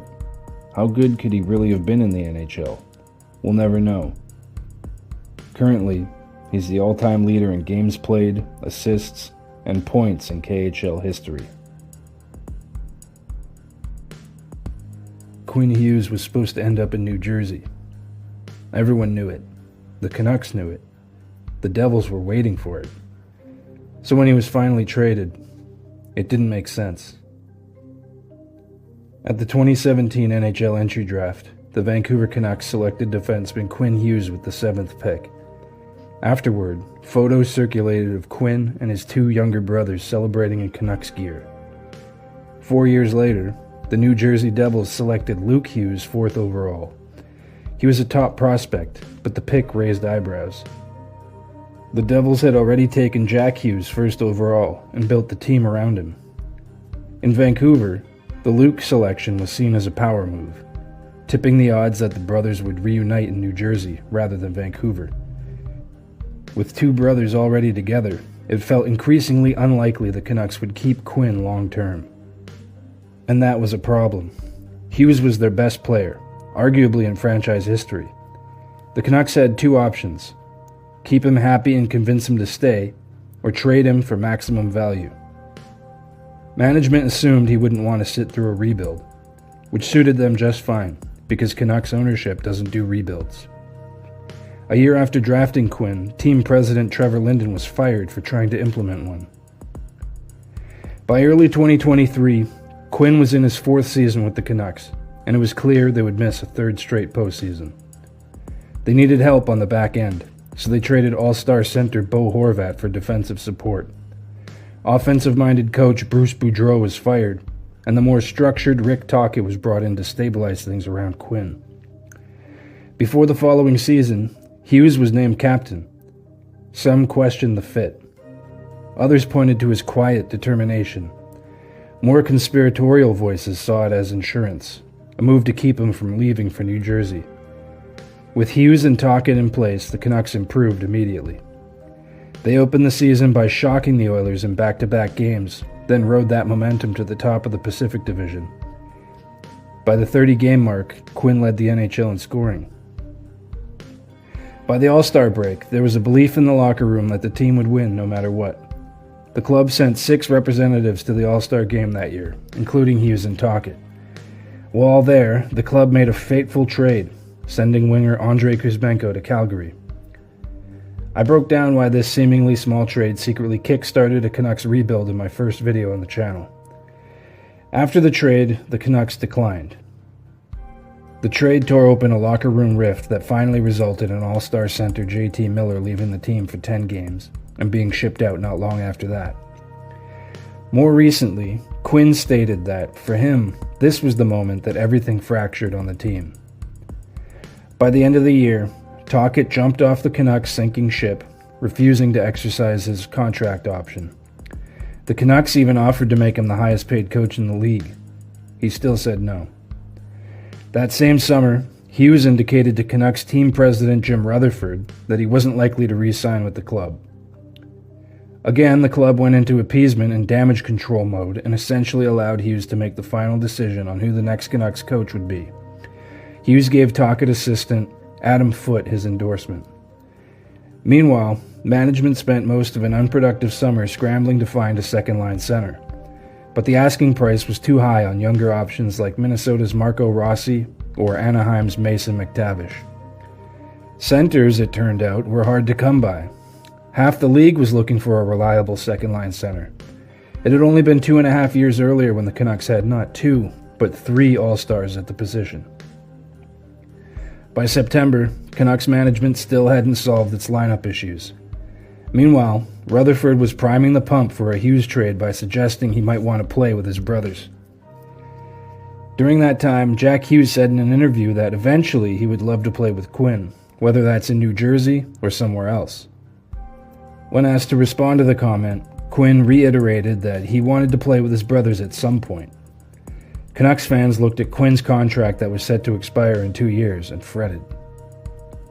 When the season started, the Canucks were terrible, dead last in the league. It seemed when they got behind in a game, the body language would slouch and they would give up. Trade speculation ramped up.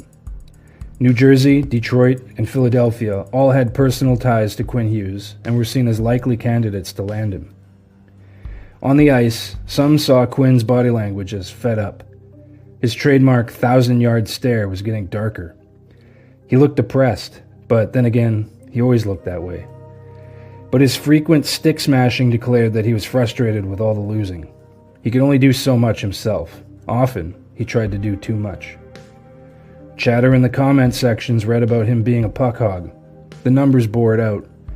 He led the league in puck possession at over 4 minutes a game, an astronomical number. Quinn would say he had no one on his team to give it to. Off the ice, it was getting visibly harder to patiently answer persistent questions about losing, contract status, and trade speculation. Around American Thanksgiving, Hughes finally told Rutherford that he wasn't going to re-sign with the team. Hughes' on-ice play deteriorated. Fans speculated that he had mentally quit on the team. He scored 0 points in 6 straight games, a career worst stretch. Behind the scenes, Hughes was Sherpaing his own deal. Though he didn't have a no-trade clause, the club had so much respect for him that they treated the situation as if he did. He was expecting to be gone any day now. None of the other players on the team had any idea this was going on. In early December, Elliot Friedman reported that the Canucks and Devils had been in trade negotiations for Quinn. Quinn's agent Pat Brisson indicated that if the Canucks weren't as bad as they were, there would be no trade talk. On Friday, December 12th, while on a team flight to Newark for a scheduled game against Quinn's brothers, it happened. Quinn had been traded, but not to New Jersey. Neither the Devils, Red Wings, or Flyers had offered a very attractive package for Hughes. Bill Guerin, GM of the Minnesota Wild, saw what was offered and knew he could do better. He offered the Canucks the second-line center they'd coveted all along in Marco Rossi, top defensive prospect Zeev Buium, winger Liam Ogren, and a first-round pick for Hughes. Rutherford agreed. After the plane landed, Quinn left the team and visited with his brothers. The other players boarded a bus and noticed Quinn wasn't with them. When the notifications started flooding in, there was stunned silence. Later, he had dinner with former Canucks teammates Brock Besser, Connor Garland, Philip Roenick, and Tyler Myers. It was an emotional goodbye, but not a bitter one. Tellingly, only a handful of Canucks teammates attended. This isn't a shot at Hughes, but a snapshot of the roster churn suffered by the team. When he played against the Canucks for the first time since the trade, he was asked if it would feel weird. Garland and Myers had already been traded away. Hughes said he didn't really know a lot of the guys on the team anymore. When he arrived in Minnesota, he realized that he was so excited to report that he had forgotten his equipment in a cab back in New York. He did bring his 1,000-yard stare ghosts with him, however, and the on-ice results were immediate. The Wild were transformed overnight from a good team to an elite one. Hughes performed the rest of the season at over a point per game with his new team, and reinserted himself into the Norris discussion. Arguably, more importantly than that, occasionally, he was caught smiling again. Back in last place Vancouver, many fans and media couldn't resist taking a few parting shots. He was criticized for puck hogging and for low community visibility regarding charity appearances. Some say he quit on the team. But the Vancouver community and Canucks club is known for messy breakups. In the final analysis, the Canucks committed to a rebuild the moment they traded away Kuzmenko. They just didn't know it yet. Therefore, they were never going to be able to keep Hughes on the team. That said, the club and most of the fan base was happy with the returning assets. Ogren and Rossi seemed to find their footing with Besser and form the team's most dangerous line in the closing weeks of the season, the Bro line. The club's blue line looks like it has an exciting future with Bouillon in the mix. For Minnesota, it was an extremely risky trade. Bill Guerin's ultimate fate as GM may come down to whether or not they can re-sign Quinn to an extension, or what they might get in return if they have to flip him next season if it becomes clear he won't re-sign. Before the deal was made, Brisson made it clear that any team acquiring Hughes would not be guaranteed a commitment to an extension. Devils GM Tom Fitzgerald fumbled the situation badly. Hughes really was available. Minnesota's winning offer was respectable. New Jersey's offer was lowball. The Devils could have reunited the brothers. The possibility was in place. Quinn wanted to go there, but New Jersey's offer was inadequate. The Devils missed the playoffs for the second time in 3 years, and Fitzgerald lost his job before the end of it. Of course, the door is still wide open for a Hughes reunion somewhere. Maybe in New Jersey. Or maybe Quinn stays in Minnesota and convinces Jack and Luke to join him. During the winter months of the 2024-25 season, the Vancouver Canucks locker room drama became the soap opera of the NHL. The forward group was nominally built around a 1-2 punch down the middle in All-Stars JT Miller and Elias Pettersson. On paper, it should have given the club top 5 center depth in the league for the foreseeable future. Instead, reports of internal strife and locker room drama tore the club apart. Miller was traded, and management spent much of the next year focusing their efforts on landing a second-line center. The fan base had been divided at times between Miller and Pettersson, but the way they were finally broken up came as a shock to the system. The truth is that this outcome was both predictable and avoidable. This all started because the club had the perfect solution to the problem on hand and let it slip through their fingers. Pettersson never really fit in the Canucks locker room. He came from a new generation of hockey players. He was a gamer more than a jock, more apt to stay up late playing World of Warcraft than breaking curfew at the local bar.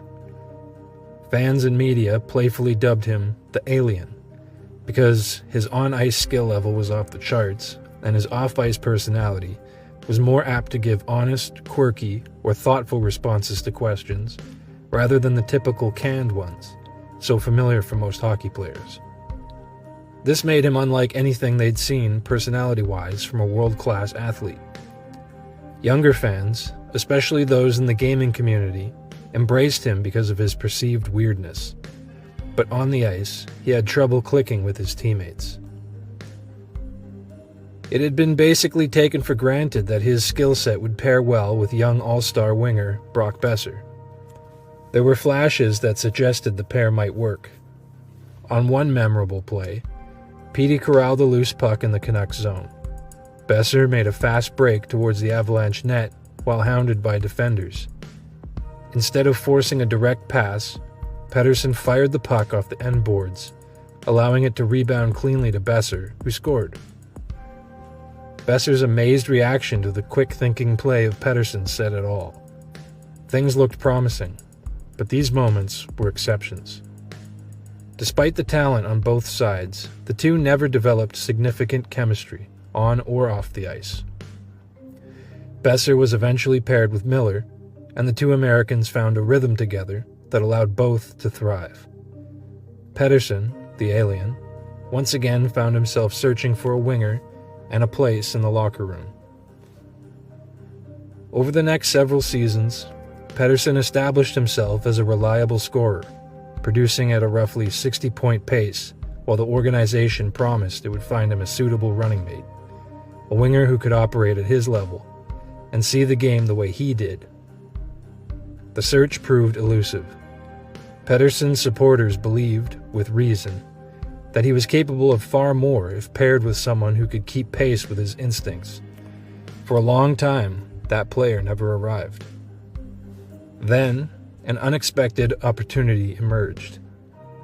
It was announced that Andrei Kuzmenko, a talented forward playing in the KHL, wanted to come over and play in North America. He had previously gone undrafted and unheralded, but he was talented and a fully developed product ready to drop straight into an NHL lineup.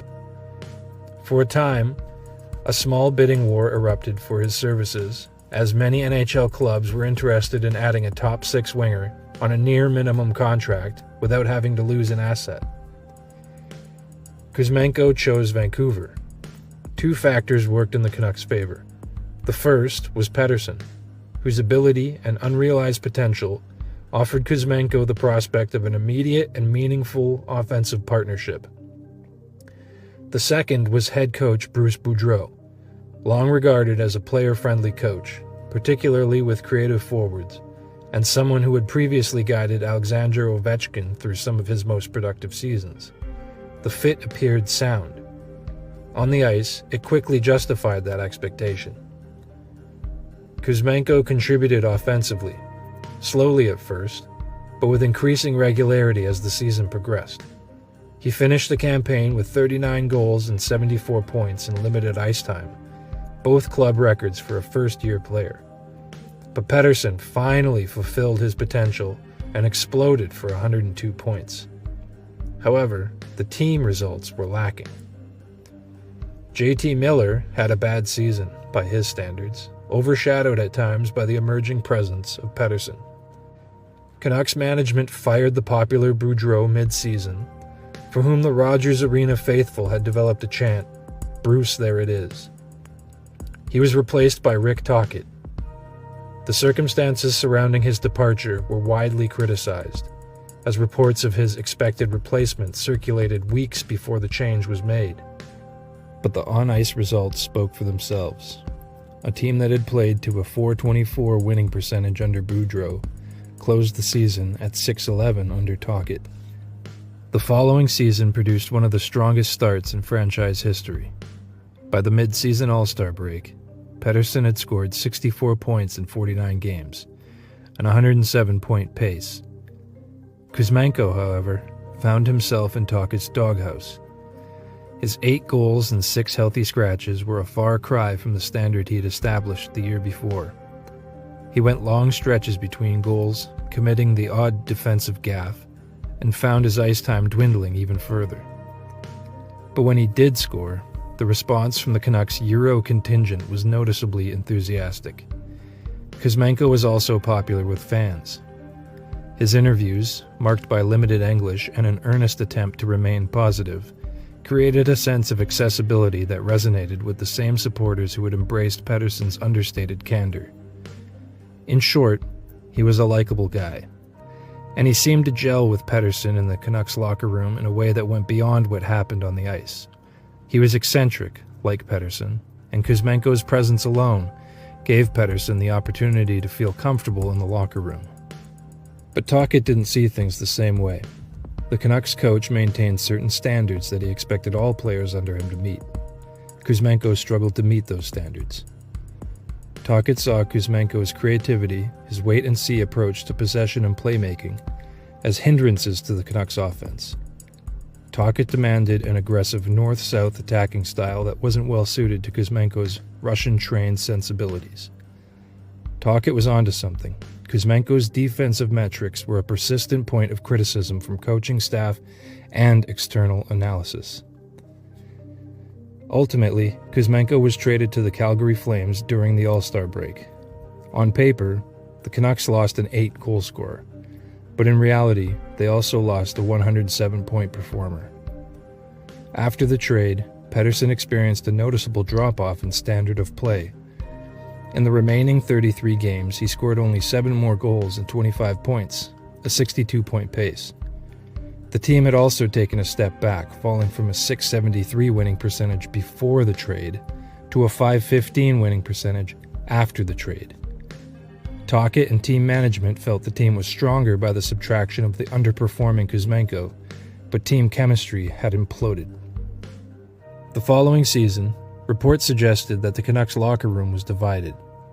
Arguably, the Kuzmenko trade is where one can delineate the moment that the split became a problem. Tocchet and the Americans in the room didn't feel Kuzmenko's absence as keenly as the European side. With Kuzmenko out of the picture, Miller began to dominate and dictate the team culture, while Pettersson receded. When the season ended, the Canucks offered Tocchet the richest contract extension ever offered to a head coach. He left anyway. Team captain Quinn Hughes had been vocal in his support for Pettersson during the Miller feud, but began questioning Pettersson's work ethic when the new season arrived.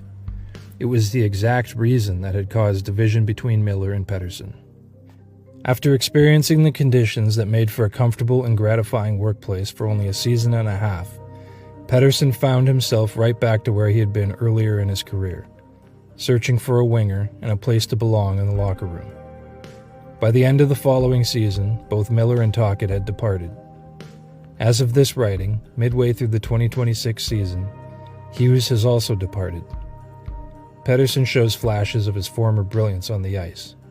His body language has improved, his 200-foot game is nearing peak realization, but he remains a 60-point pace player. Kuzmenko remains a well-liked presence, but has bounced around the league some, being traded twice more, first for a short stint with Philadelphia, and then to Los Angeles, his current home. He has played well in all three stops, particularly for Los Angeles during the playoffs, but he too doesn't have a player of Pettersson's caliber to create with, and that reflects in his counting numbers. In the end, the Kuzmenko trade revealed something larger than a disagreement over ice time or system fit. It exposed how fragile the conditions around elite players can be, and how easily an organization can overlook the subtler elements that contribute to performance. Pettersson did not change as a player, the environment around him changed, and the results followed accordingly. For the Canucks, the decision to move Kuzmenko was framed as a necessary correction, yet it also removed the one teammate whose presence had allowed Pettersson to operate with confidence and clarity, both on the ice and within the room. Once that balance was altered, the consequences were immediate and measurable. Every team understands the value of talent. Fewer recognize the significance of context, the relationships, temperaments, and small compatibilities that shape how that talent expresses itself. The Kuzmenko trade offers a reminder that the margins separating a 60-point player from a 100-point player are often not tactical or structural, but human.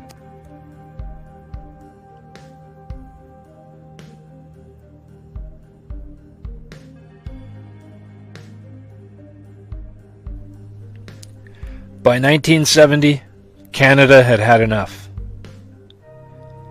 They were fed up with what they saw as hypocrisy in the International Ice Hockey Federation's rules. Rules that allowed full-time, state-sponsored Soviet players to compete as amateurs. To Canadians, this looked like a tacit endorsement of communism. At the very least, it created an uneven playing field. The result was predictable. The Soviets dominated international hockey. Canada applied, more than once, to send its professionals to international tournaments in order to create a true best-on-best competition. Each request was denied. Eventually, Canada withdrew altogether. The boycott meant no World Championships, no Olympic appearances, no international hockey of any kind. But the desire to prove what Canadians already believed, that they were the best hockey nation in the world, didn't disappear. If anything, it hardened. The motivation was as political as it was competitive. That urgency shaped the 1972 Summit Series. It was narrow by design, a workaround. 8 games meant to answer a single question: who was better at hockey? Canada won, but only just. The margin shocked the domestic audience. And rather than settling the matter, the series opened new questions. Many of them flew under different flags. In 1974, the WHA staged its own Summit Series, sending its best Canadian players, including Bobby Hull, who had been absent in 1972, to face the Soviets. The result was decisive. The Soviet team won all but one. Around this time, Alan Eagleson began pushing for something larger. Not another workaround, but a replacement. A tournament that would sidestep the IIHF entirely. One that would bring together the best players, amateur and professional, from the world's leading hockey nations. By 1976, that idea became reality. It was called the Canada Cup. The average Canadian didn't know what to expect when the tournament began. There was no cable television, no satellite broadcasts. Hockey knowledge came almost entirely through CBC, newspapers, and reputation. European hockey existed mostly as information. Inside deeper professional circles, that information was sharper. Hockey writers and sub-club personnel knew the names. They understood the styles. Many were able to identify strengths and weaknesses with surprising accuracy. For everyone else, the learning would happen in real time. Team Canada itself was not ignorant of the competition. Previous encounters with the Soviet Union had taught them caution. There was confidence, but it was guarded. Canada entered the tournament knowing it was favored and knowing it had the most to lose. Preparation reflected that awareness. The Canadian team spent an extra month getting ready. As other nations arrived, assistant coach Al McNeil was sent out to scout the field, gathering reports and feeding them back to the bench. For the U.S. team, training camp was a real eye-opener. It was the first time an all-professional American team had ever been assembled, and the gap was impossible to ignore. There were only about 80 American-born professional hockey players at the time. Most were minor leaguers. Others were replacement-level talents. On paper, the Americans were expected to finish near the bottom of the standings, alongside Finland. On the ice, that expectation held. The roster could have been stronger. Mark Howe, by far the most gifted American player available, was injured and unable to participate. His brother Marty would have represented a meaningful upgrade on the blue line, but refused the invitation outright, still smarting from the WHA's humiliation at the hands of the Soviets 2 years earlier. Even so, the broader truth was unavoidable.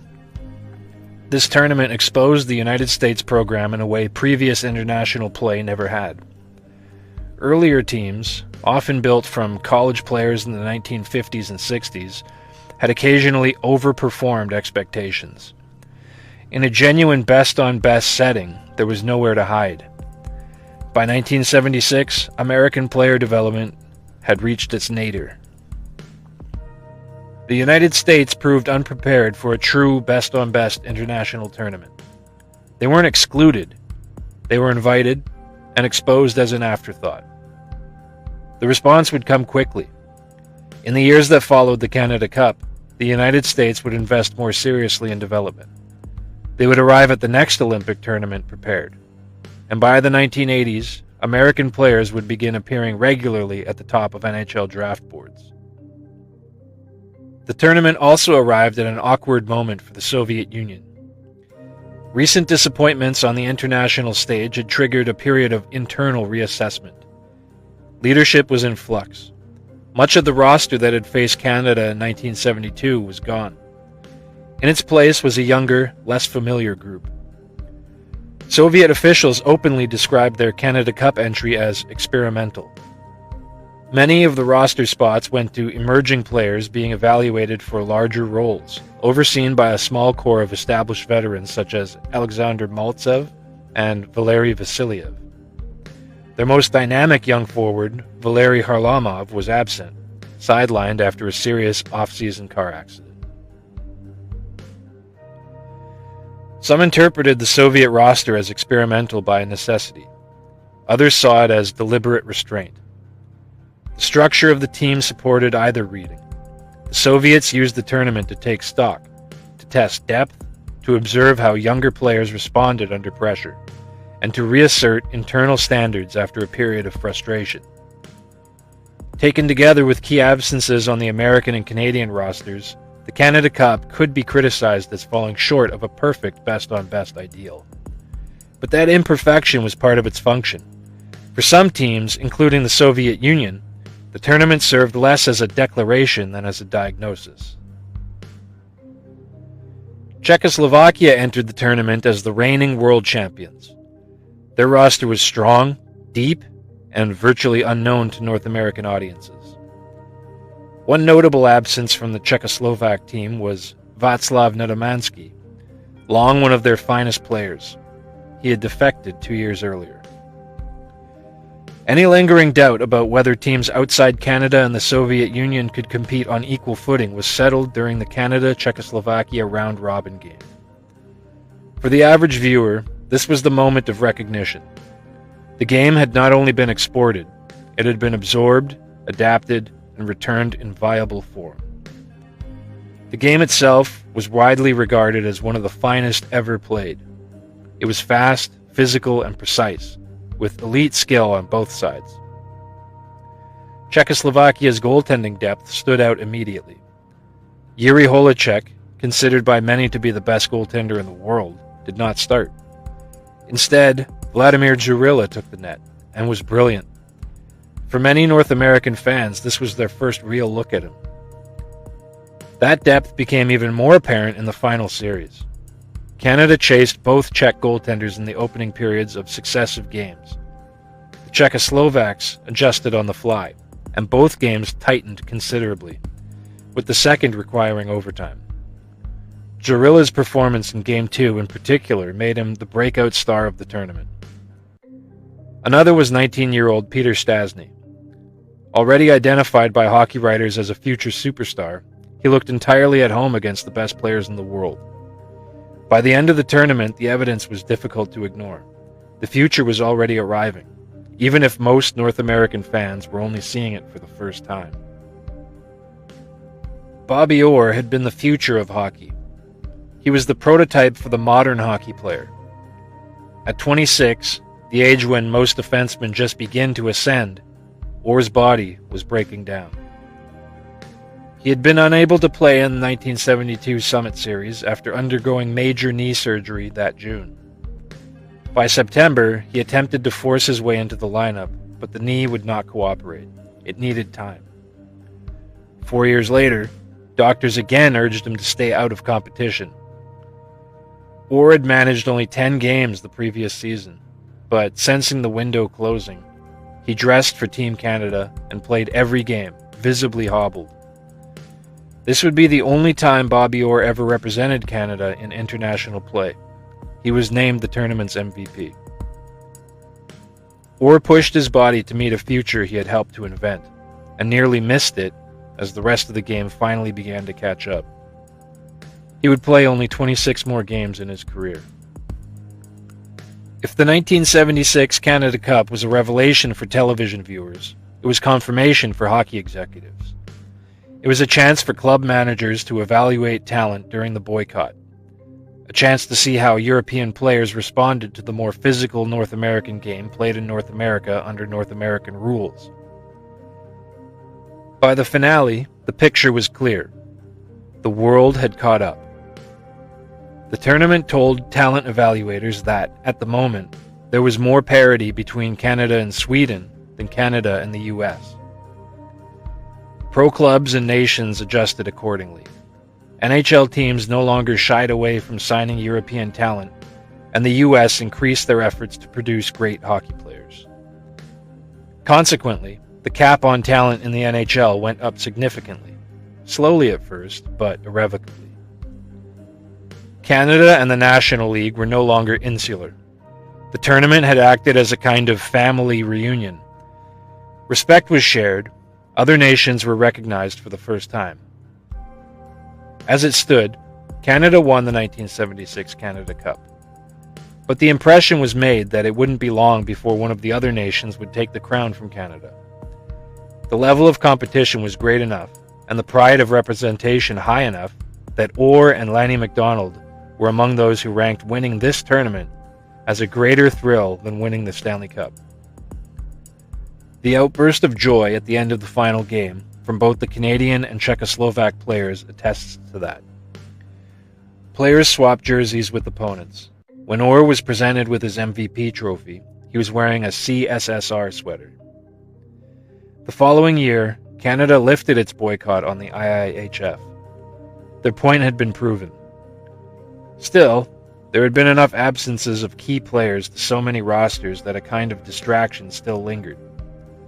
In a technical sense, the world still awaited a true best-on-best tournament. The world would have to wait 5 more years before seeing anything like it again.